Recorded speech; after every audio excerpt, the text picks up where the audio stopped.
Usfartem lachem, vous compterez donc pour vous, Mimachorat ha-Shabbat, Miyom aviachem et Omer ha-Tenufa, le lendemain après, Mimachorat ha-Shabbat, ça fait allusion à Pessah. Ouais, il y a une grande discussion dans la Gemara pourquoi on parle de Pessah, Mimachorat ha-Shabbat. Miyom aviachem et Omer ha-Tenufa, Sheva Shabbatot not tiena. On devra compter depuis le jour, Miyom aviachem et Omer ha-Tenufa, on devra compter depuis le jour où vous avez apporté cette quantité de farine de Omer balancée, on devra compter 7 semaines entières, elles seront. Jusqu'à quand il faudra compter? Ad mimachorat ha-Shabbat, Hashevit, jusqu'au 7e semaine, Tisberu chamishim yom, et là qu'est-ce qui se passe? Veikraftem mincha chadasha l'Hashem. Et là, on devra apporter le korban qui s'appelle mincha chadasha. Ce korban qui s'appelle mincha chadasha, c'est le korban qui était apporté, c'est l'offrande qui était apportée au Beth Amikdash le jour de Shavuot. Donc on voit dans la Torah, d'une manière assez simple, le sens de Sfirat HaOmer. C'est très simple le sens de Sfirat HaOmer dans la Torah.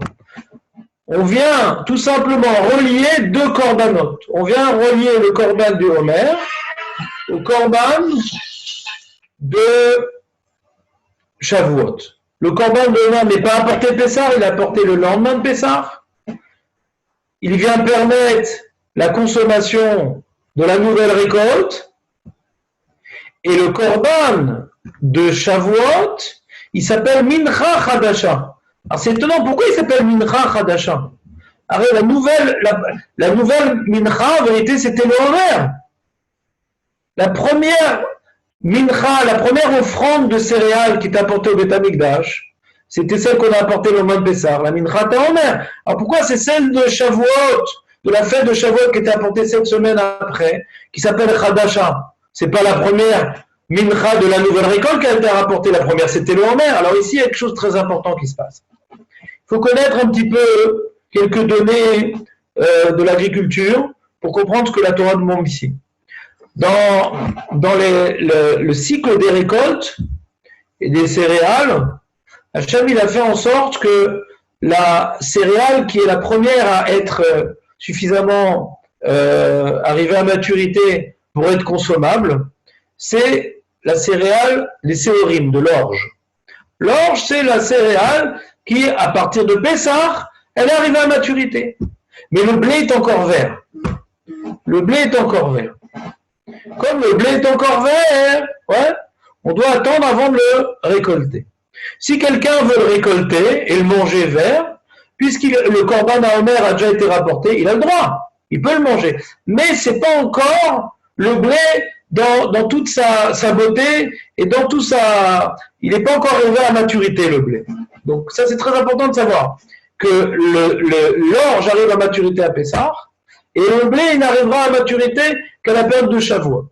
C'est pour cela que normalement les ménachot, c'est les offrandes de céréales qui étaient apportées au Beth Amikdash, elles étaient toutes constituées, pratiquement toutes constituées de blé. On n'apportait pas de l'orge. Il n'y avait que la mincha de la sota qui était constituée d'orge pour une raison particulière. Mais sinon, toutes les ménachot, toutes les offrandes de céréales au Beth Amikdash étaient constituées de blé. Pourquoi? Parce qu'on veut faire une belle offrande à Kadosh Baruch Hu. Et le blé, c'est une céréale de qualité première. Alors que l'orge, c'est quelque chose qui était en général plutôt donné aux animaux. C'était secondaire, comme on l'a mangé également. Aujourd'hui, on mange de pain, des gâteaux, des pains qui sont faits à l'orge pour des raisons diététiques. Mais ça a un goût moins méchoubar, c'est moins appréciable comme céréale. Donc, puisque la plupart des offrandes au Beth Amikdash étaient constituées de blé et pas d'orge, mais là, on ne peut pas apporter de la nouvelle récolte du blé au Beth Amikdash. Pourquoi? Parce qu'il est vert, il n'est pas bon encore. On a un problème technique, on ne peut pas. Mais d'autre part, on ne peut pas consommer également la nouvelle récolte avant d'avoir exprimé notre gratitude à Kadosh Baruch Hu. On se trouve dans une situation un petit peu délicate. Hachem, il veut que nous prenions conscience que c'est lui qui nous a donné la terre d'Israël. C'est lui qui nous donne la parnassa dans la terre d'Israël. Pour prendre conscience, c'est pas uniquement une expression verbale. Quand on a le Beth Amikdash, toutes les prises de conscience, elles passent par des offrandes. Pour prendre conscience que c'est Hachem qui nous donne la terre d'Israël et c'est Hachem qui nous nourrit dans la terre d'Israël, il nous interdit de consommer la nouvelle récolte que la terre d'Israël nous a donnée avant d'avoir reconnu qu'elle provient de lui. Je reprends. Akhlorou nous interdit de consommer la nouvelle récolte que la terre d'Israël nous a donnée avant qu'on apporte le Korban HaOmer. En d'autres termes, le Korban HaOmer est là pour exprimer notre gratitude envers Akadosh Baruch Hu qui nous nourrit. Et avant, de la même manière qu'on ne vient pas manger avant d'avoir fait une bracha, on doit d'abord reconnaître que Akadosh Baruch Hu nous donne notre parnassa en faisant une bracha. Et après, on aura le droit de manger. La Maseret Brachot, elle nous dit que celui qui mange sans faire de bracha, c'est comme si qu'il volait, parce qu'il ne reconnaît pas que cet aliment qu'il est en train de consommer, il appartenait originellement à Akadosh Baruch Hu, et il l'a consommé sans avoir demandé la permission. La manière qu'on voit cette notion-là dans les brachot est exactement la même notion dans le Homer. Avant de consommer la nouvelle récolte qui a grandi, qui a poussé en Eretz Israël, on doit d'abord, la communauté doit déjà apporter un korban qui symbolise notre reconnaissance, notre gratitude que Hachem nous a donné cette nouvelle récolte. Pourquoi on apporte une céréale d'orge et pas de blé? Parce que comme on veut faire une offrande honorable, et le blé n'est pas arrivé à maturité, on ne peut pas apporter de blé, parce que le blé est encore vert, donc il ne va pas bien sortir. C'est comme si tu offres un cadeau à ton patron, hein, des fruits complètement verts, des prunes complètement vertes, immangeables. C'est pas une belle offrande. Donc donne plutôt des fruits qui sont peut-être moins appréciables, mais qui sont arrivés à maturité. Donc Hachem, il ne voulait pas que nous consommions de la nouvelle récolte, pour pas oublier que c'est lui qui nous donne à manger. Mais d'autre part, on ne pouvait pas apporter le blé, parce que le blé n'était pas encore arrivé à maturité.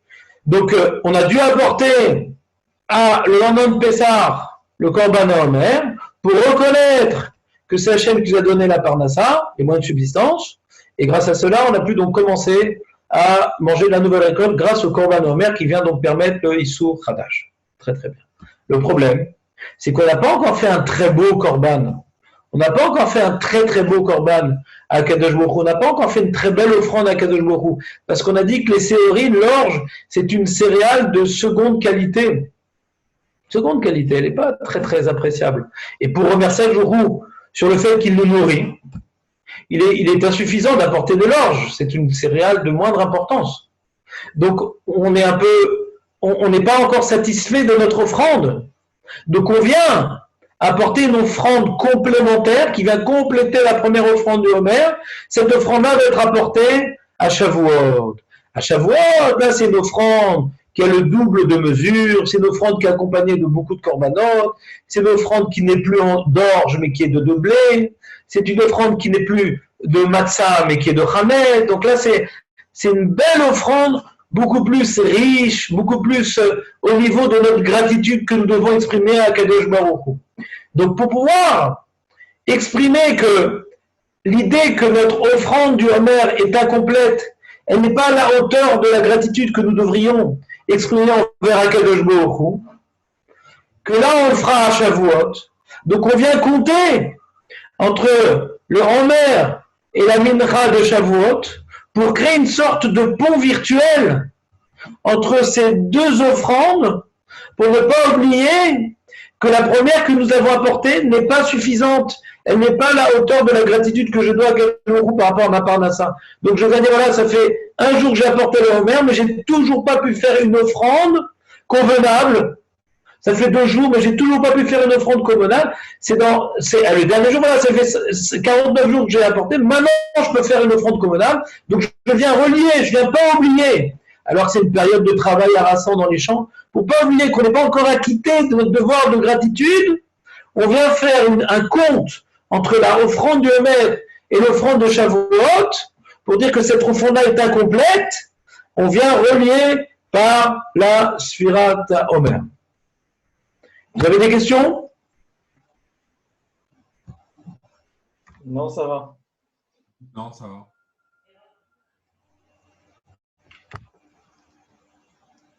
Très bien.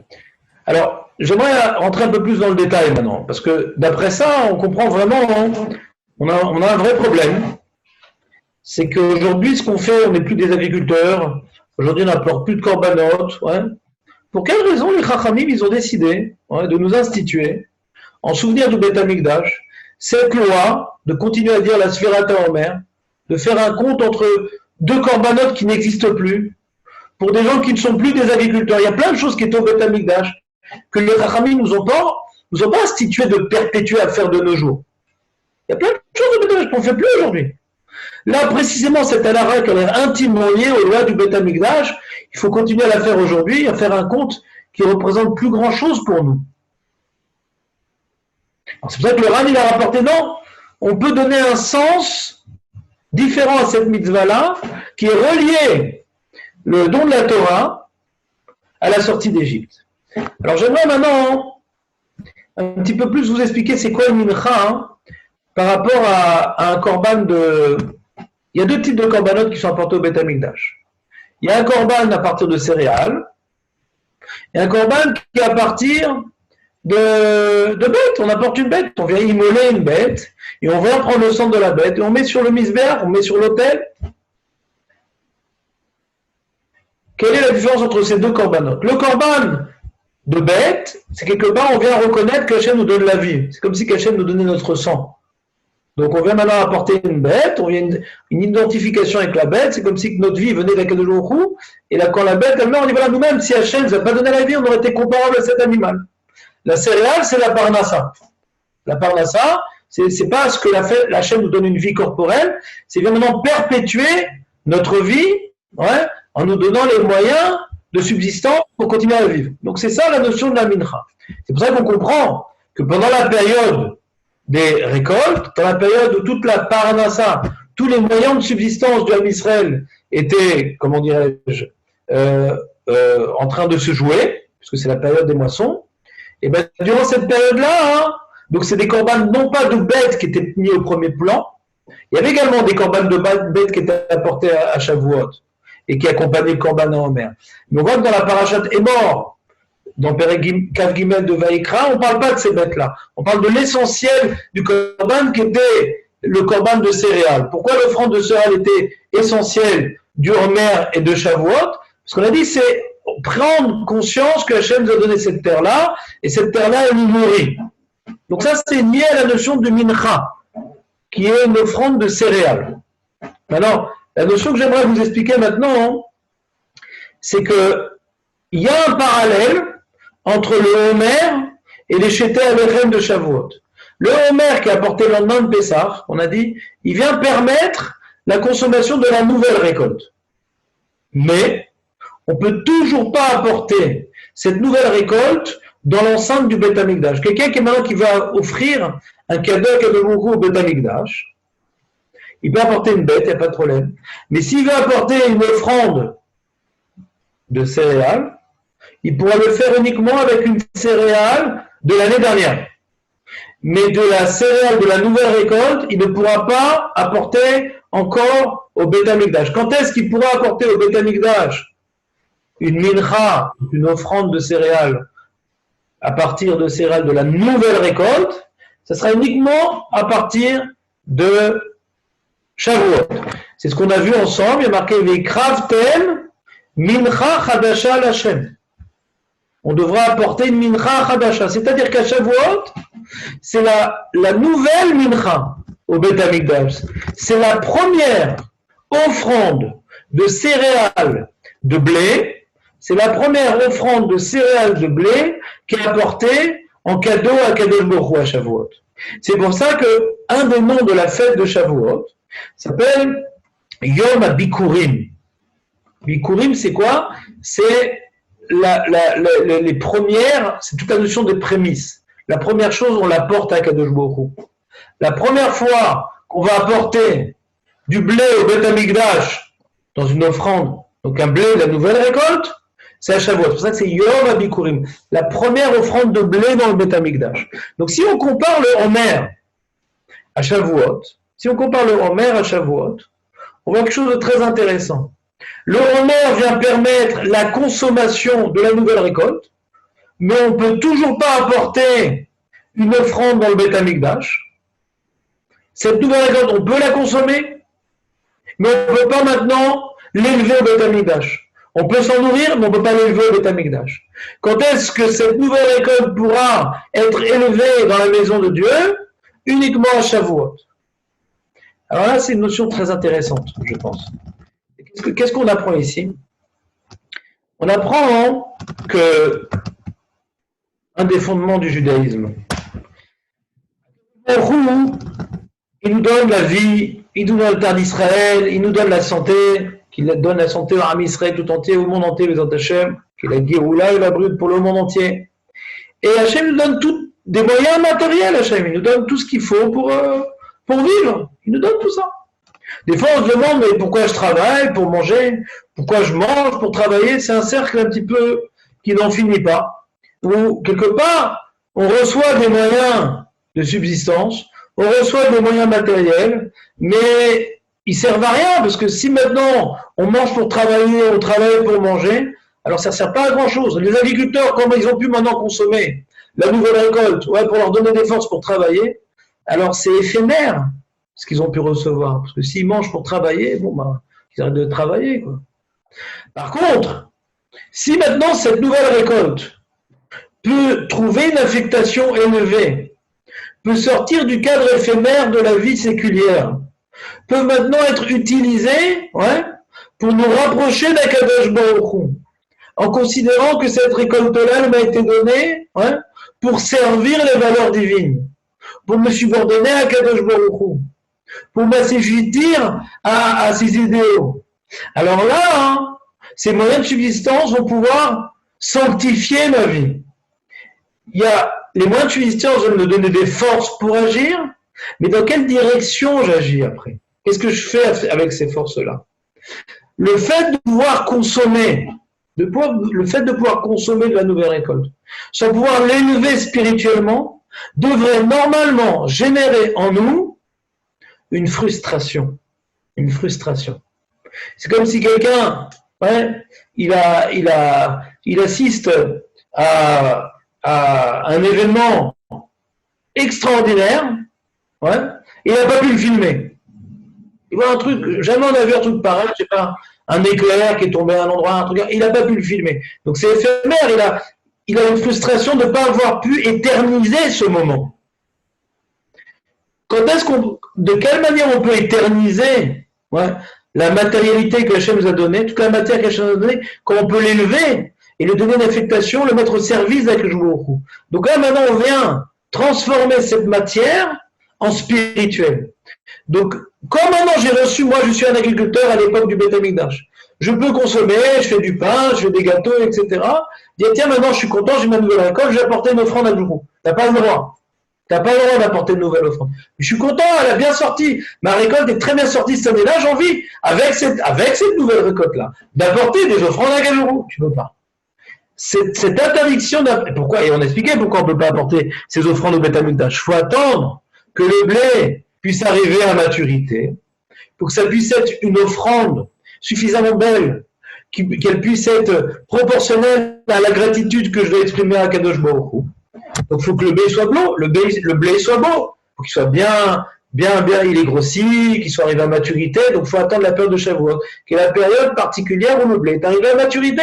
Donc avant, tu vas apporter un cadeau avec la nouvelle récolte, c'est bien joli tout ça, mais tu ne peux pas le faire si le blé n'est pas bon. Donc tu dois attendre jusqu'à Shavuot. Donc on pourrait imaginer deux types de regards pendant cette période-là. Il y a l'agriculteur matérialiste, qui dit, l'essentiel de ma récolte n'est pas encore arrivé à maturité. Il compte les jours à ce que le blé puisse être arrivé à maturité pour qu'on puisse faire du bon pain et des bons gâteaux. Il compte les jours parce qu'il y a un décalage, on va dire, entre l'orge et le blé. La Torah dit non, c'est pas ça que tu dois compter. C'est vrai que tu dois regarder le blé qui est en train d'arriver à maturité, mais pour quelle raison tu veux que le blé puisse arriver à maturité? Tu comptes les jours qui te séparent de la grande offrande de Shavuot, par laquelle le Ham Israël va pouvoir témoigner sa gratitude. On a pu apporter une belle offrande de blé. Donc quand on vient compter, on a dit que le Sfirat HaOmer, c'est pour relier l'offrande d'orge avec l'offrande de blé. C'est ça la Sfirat HaOmer. Comment on peut comprendre maintenant la Sfirat HaOmer d'après les informations qu'on a essayé d'étudier ensemble? C'est que ça fait un jour que je mange de la récolte d'Eretz Israël et j'ai toujours pas pu l'élever spirituellement au Beth Amikdash. Ça fait 2 jours que je mange de la nouvelle récolte en Eretz Israël, j'ai toujours pas pu l'élever au Beth Amikdash en faisant une mincha. Ça fait 3 jours, ça fait 4 jours, ça fait 5 jours. C'est l'expression d'une frustration de ne pas pouvoir élever ce que Hachem nous donne matériellement au Beth Amikdash. Alors écoutez bien, une notion très intéressante. C'est-à-dire qu'à l'époque où le Beth Amikdash existait, où on apportait des korbanot, il y avait une halakha, qui était la Sfirat HaOmer, qui avait pour fondement d'exprimer notre frustration de ne pas pouvoir amener ma réussite matérielle au Beth Amikdash. Toute la notion de la Sfirat HaOmer, c'est d'exprimer, j'ai reçu ma nouvelle récolte que je peux consommer, mais je ne peux pas encore l'amener au Beth Amikdash. Donc c'est-à-dire que quand maintenant, les Chachamim, ils ont voulu instituer une loi qui est Zer HaMikdash, qui est pour se souvenir du Beth Amikdash. Il est de ressentir notre frustration, Baruch Hashem. Aujourd'hui, on est en Eretz Israël, Baruch Hashem. On arrive à subvenir à nos besoins élémentaires, Baruch Hashem. On est en bonne santé. Mais on ne peut absolument pas exprimer notre reconnaissance avec Jourou, Beth Amikdash. C'est la même frustration que David Amelech avait. Je vis dans un palais luxueux, mais il n'y a toujours pas une maison pour Akadosh Baruch Hu. Donc il s'est senti obligé de construire les fondations du Beth Amikdash que Shlomo Amelech pourra poursuivre, mais je ne peux pas maintenant vivre dans une belle maison si Hachem n'a pas de maison. C'est pas qu'Hachem il a besoin de maison. Hachem n'est pas un être de chair et de sang. Mais c'est que moi j'ai besoin d'exprimer ma gratitude. Moi j'ai besoin de réaliser un acte symbolique pour exprimer ma gratitude. Alors pareil, quand maintenant on demande que le Beth Amikdash soit reconstruit, pour quelle raison? C'est pas pour nous libérer des terroristes, c'est pas pour nous libérer des influences et des nations qui nous font du mal. C'est pour recréer une relation avec Jourou dans laquelle on va pouvoir exprimer symboliquement, pas uniquement par des teilim, pas uniquement par des tfilot, par des actes assez comment dirais-je, légers. Mais non, on va monter jusqu'au Beth Amikdash, tout un effort physique. On va dépenser une partie de nos biens, on va investir une partie de notre école, une partie de notre argent. Donc, ces efforts-là, plus ils sont importants, plus on va pouvoir avoir un regard concret de la réalité divine. Plus on s'investit concrètement dans la réalité divine, et plus ça nous prendra une part réelle dans notre vie. Donc, pourquoi on veut que le Beth Amikdash y vienne, il soit reconstruit? Pourquoi on est frustré? Parce qu'on n'arrive pas véritablement à nous élever vers Akadosh Baruch Hu, parce qu'il est complètement abstrait de nos jours. Il semble complètement virtuel. Sa manifestation n'est pas visible dans aucun domaine de notre vie. On doit faire beaucoup d'efforts pour arriver à percer sa présence, ou à ressentir sa présence. Mais lui ne manifeste pas sa présence de manière dévoilée. Donc nous on est frustrés de pouvoir bénéficier de tout ce qu'il nous donne sans pouvoir lui exprimer concrètement par une montée au Beth Amikdash, par une dépense conséquente de nos biens pour lui montrer combien on est prêt à s'investir pour lui. Donc cette frustration que nous avons aujourd'hui, que les Chachamim ont voulu que nous fassions une mitzvah Zer HaMikdash pour justement développer, pour conserver, pour nous investir dans cette frustration qu'on a une réalité matérielle qui vient d'Akadosh Baruch Hu sans pouvoir lui rendre, sans pouvoir lui exprimer notre gratitude. Ils ont pris justement la mitzvah qui à l'époque du Beth Amikdash exprimer la même idée qu'aujourd'hui. Aujourd'hui qu'on n'a pas de Beth Amikdash, qu'on est frustré de ne pas pouvoir exprimer notre gratitude de manière de toute notre matérialité qu'on a reçue, ben cet même sentiment, il l'avait à l'époque du Beth Amikdash. Je reprends. Ça fait un jour qu'on peut consommer de la nouvelle récolte. On ne peut toujours pas l'amener au Beth Amikdash. Donc je ne peux pas donner une affectation élevée à la richesse matérielle que Hachem m'a conférée. Je ne peux pas la rendre à Kadosh Baruch Hu. Cette frustration, c'est exactement notre frustration de nos jours. Donc quand les Chachamim, ils ont voulu instituer une loi de Zer HaMikdash, ils ont pris Sfirat HaOmer, le conte du Homer, qui était, à l'origine, l'expression de la frustration de l'agriculteur de ne pas pouvoir exprimer sa gratitude de ce qu'il a reçu matériellement au Beth Amikdash. Pourquoi? Parce qu'une offrande au Beth Amikdash de blé ne sera permis qu'après Shavuot, donc après avoir compté ces 50 jours. Ça fait un jour que je peux déjà moissonner, ça fait un jour que je peux déjà consommer, mais je ne peux toujours pas prendre une partie de cette récolte pour l'offrir au Beth Amikdash. Vous avez des questions? Ouais, j'ai une question, ça ne vous dérange pas? Non, c'est moi qui... Vous avez dit qu'on ne peut pas consommer le blé parce qu'il est vert. Comment on peut consommer à partir de Pessah? Quelle frustration on peut avoir si on ne peut pas consommer le blé? On le consomme, mais on peut le faire. Il n'est pas très bon. C'est pas qu'il n'est pas mangeable. C'est pas qu'il n'est pas mangeable, il est mangeable. Il est mangeable. Mais il n'est pas bon. On mange ce qu'il y a, quoi. Dans le cas où l'agriculteur, non, il n'a plus maintenant, il a plus assez à manger. Il va manger de l'orge, il va manger du blé, ce qu'il y a comme blé, quoi. C'est pas que c'est pas mangeable, c'est que c'est pas méchoubar. C'est pas un blé de qualité. Donc en quoi on doit avoir une gratitude si c'est pas de qualité? Quelle différence avec l'orge, en fait? Le fait l'orge, on n'apporte pas de l'orge pour consommer de l'orge. C'est l'expression de gratitude sur toutes les céréales, l'orge. Sur toutes les céréales. Mais on prend celle qui est arrivée à maturité. C'est pour ça que dans la Torah, il n'y a pas marqué. Dans la Torah, il n'y a pas marqué que le Korban Omer, il est de Séorim. Il n'y a pas écrit. Il n'y a pas écrit. Marqué Réchit. C'est la première des céréales. Si elle marquait que c'était un Korban de Séorim, si elle marquait que c'était une offrande faite à partir d'orge, on aurait pu croire que ça permet que l'orge. C'est un sous-ensemble. Non, on doit prendre la première des céréales. Et à partir de ce moment-là, toutes les céréales qu'on voudra, on pourra les manger. Qu'elles soient arrivées à maturité ou pas, peu importe, on pourra les manger. Le Korban à Omer permet toutes les céréales. Tu me comprends? Mais comment on peut être frustré de ne pas apporter un Korban s'il n'est pas arrivé à maturité? Comment on peut être frustré de ne pas apporter un Korban s'il n'est pas arrivé à maturité? Ben moi, j'aurais bien voulu l'apporter, moi. On ne me laisse pas l'apporter.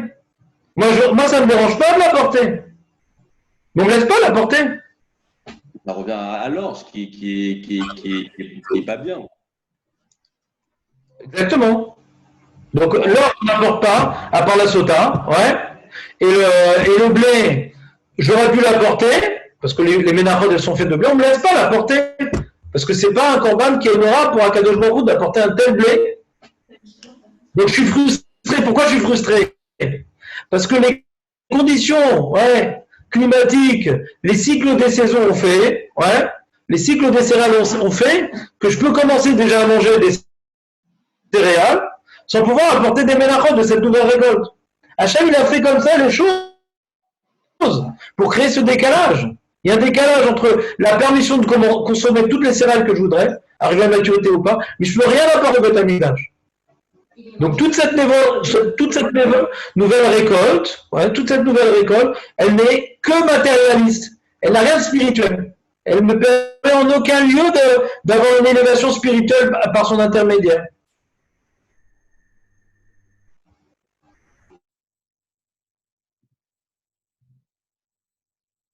Je peux frustrer.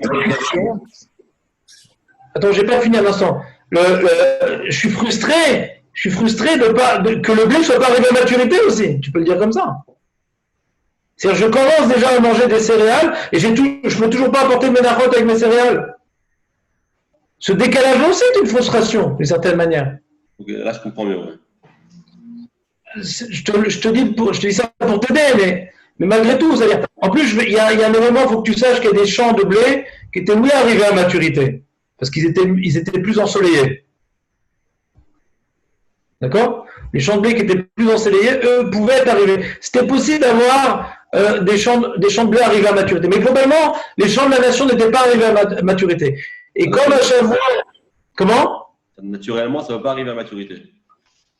Globalement, non. Pour certaines régions, oui.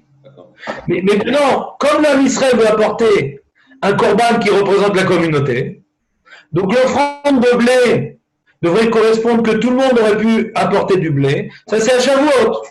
Donc personne ne peut apporter avant que la communauté. La même manière que personne ne peut manger de céréales avant qu'on ait apporté le Homer, personne ne peut apporter Ménachot, même si ton blé est arrivé à maturité, avant que la communauté ait apporté, par l'intermédiaire du Kohen à Shavuot, l'offrande de blé. On ne te laisse pas apporter. Il faut déjà que la communauté tout entière ait son blé arrivé à maturité qu'à Shavuot. J'ai compris. José, c'est quoi ta question? On comprend beaucoup mieux maintenant pourquoi on compte dans ce sens. Ça fait déjà un jour, ça fait déjà 2 jours, ça fait déjà 3. On ne commence pas par 49, 48, 47. On n'attend pas la fin pour redescendre. Tout à fait. Tout à fait. C'est également un des éléments de réponse que je vous avais dit une fois. Maintenant, quel rapport avec Matan Torah? C'est ça qu'on voulait parler aujourd'hui. Quel rapport avec Matan Torah? Ça n'a rien à voir avec Matan Torah. Alors c'est vrai qu'Al Pipchat, ça n'a rien à voir. Al Pipchat, on a vu dans le Ran, ça n'a aucun rapport avec Matan Torah. C'est un conte qui relie 2 korban, c'est tout. Et aujourd'hui, on le fait en souvenir du Beth Amikdash, puisque c'est la mitzvah à l'époque du Beth Amikdash qui exprimait une frustration de profiter matériellement sans avoir pu élever spirituellement. Alors on a pris cette mitzvah-là qu'on continue de nos jours. Parce que c'est déjà à l'époque du Beth Amikdash, il y avait la même idée. Et quel rapport avec Matan Torah? Alors ça nous permet un peu de comprendre un peu le lien qui est entre Pessah et Shavuot grâce à ce midrash qu'a rapporté le Ran. C'est-à-dire que quand on est sorti d'Égypte, il rapporte le midrash, ils ont demandé à Am Israël, à Moshe, quand est-ce qu'on va servir à Kadosh Baruch Hu? Il dit dans 50 jours. Ah d'accord, on va compter. Ça veut dire quoi? Le Am Israël a reçu la liberté. Il n'est plus esclave. Alors, il aurait pu se réjouir. Bon, Hachem, on est libre. Bon, Hachem, on est libre. On n'a plus besoin. On n'a plus parole sur la tête. On va jouir de notre liberté. Il dit non. Quand est-ce qu'on va pouvoir servir à Kadosh Baruch Hu? Le Midrash, il parle d'avoda. Quand est-ce qu'on va pouvoir exprimer notre reconnaissance à Kadosh Baruch Hu? Quand est-ce qu'on va pouvoir donner un sens à notre liberté? Être libre, sans pouvoir l'exploiter, sans pouvoir donner un sens à notre vie. Quelqu'un maintenant, il sort de prison. Il était 125 ans en prison. Il sort de prison. Il est paumé. Il a pas de famille. Il n'a pas de travail. Être libre, ça sert à quoi quand tu n'as pas de projet, quand tu n'as pas d'idéal, quand tu n'as rien construit? L'homme Israël, il n'a pas voulu être libre pour être sorti d'Égypte et être dans le désert. C'est une liberté désertique. C'est pas ça la liberté. Être libre, c'est pas avoir le choix de faire sans savoir ce que je dois faire. On veut savoir quoi faire. On veut exploiter. La liberté est un outil. La liberté est un moyen, c'est pas un but. La liberté me permet de faire le bon choix, de faire l'avodat Hashem. Donc quand l'homme Israël il est sorti, ils ont voulu donner un sens à leur liberté. On est libre, d'accord, mais quand est-ce qu'on vient exploiter cette liberté-là? Alors vous ne pouvez pas exploiter votre liberté maintenant. Non. C'est dans 50 jours que vous allez recevoir la Torah. Dans 50 jours, vous allez recevoir. Quoi, 50 jours? Alors les Mefarshim, ils expliquent qu'ils n'étaient pas encore arrivés à maturité. En sortant d'Égypte, ils avaient encore des influences égyptiennes, ils n'étaient pas encore arrivés à maturité pour recevoir la Torah. Ils auraient pu porter un regard polythéiste sur la Torah. C'est ce qui s'est passé malheureusement. C'est quand ils ont reçu la Torah et que Moshe Rabbeinu après, il arrivait en retard d'après leurs calculs, eh bien, ils ont fait une avodah zara, ils n'étaient pas arrivés à maturité, donc ils ne pouvaient pas recevoir la Torah dès qu'ils sont sortis d'Égypte. Donc c'est pour ça qu'il y a dans la Kabbalah tout un inyan de travailler, de travailler des sphirotes, de travailler des inyanim, c'est-à-dire pour s'élever, pour se préparer à recevoir la Torah, pour être mature quand on arrive au Matan Torah.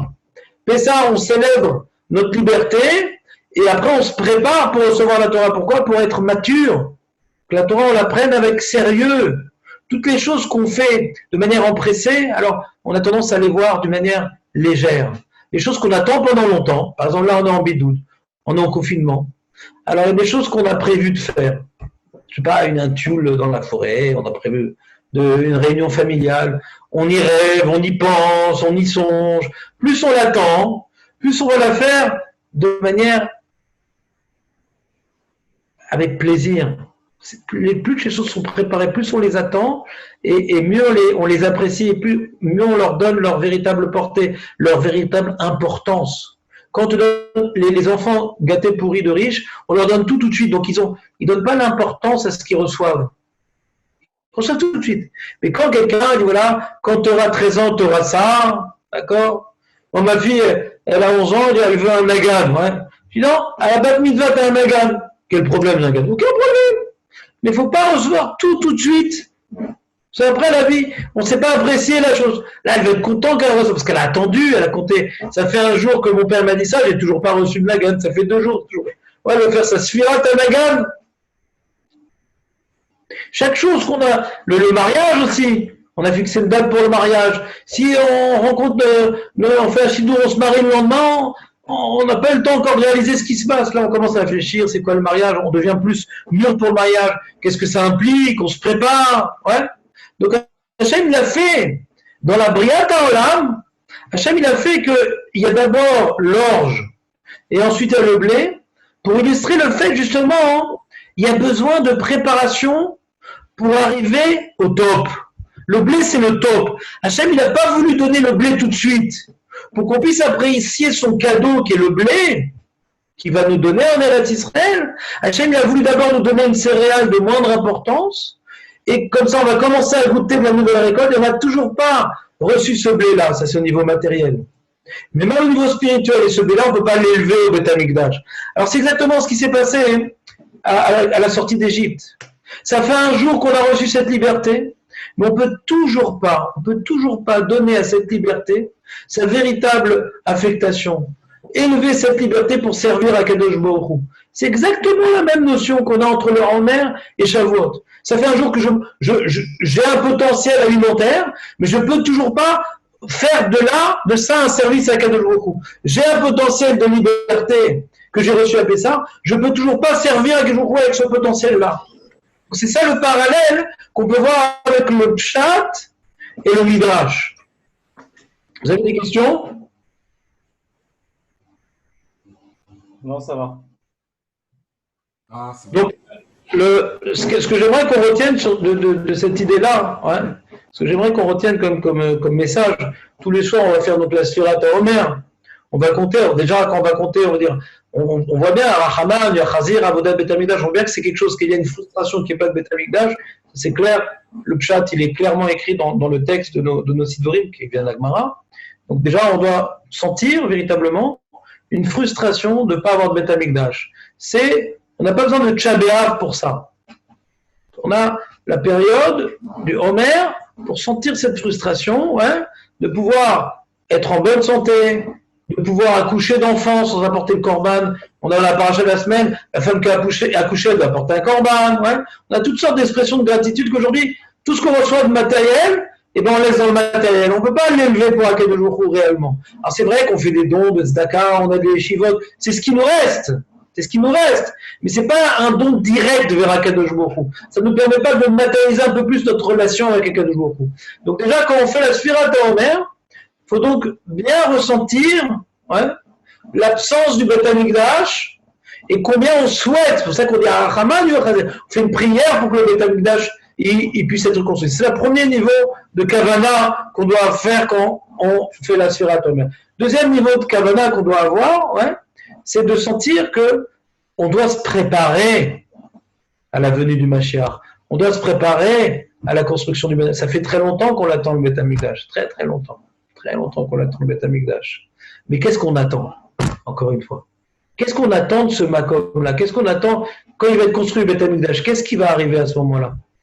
On a tous des rêves.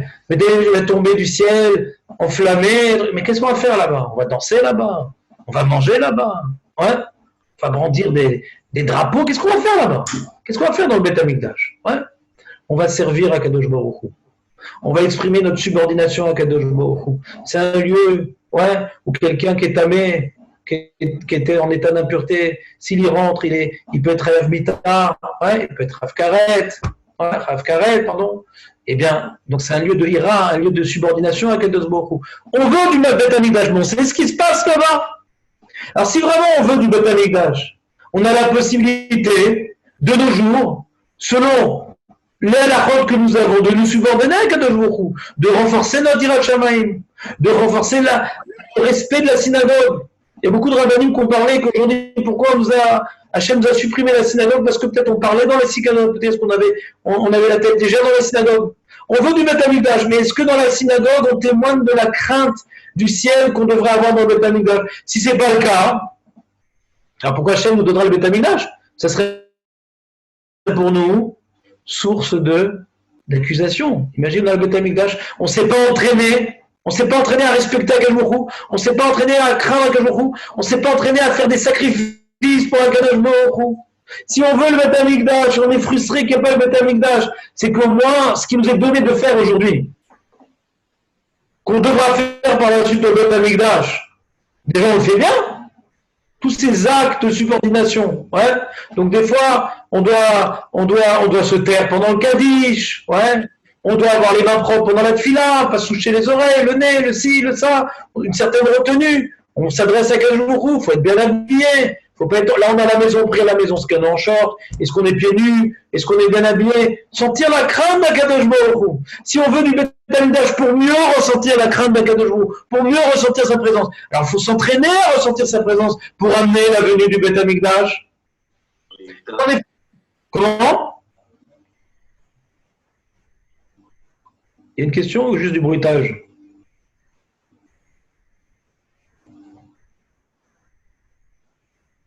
Donc, Ah, c'est bon.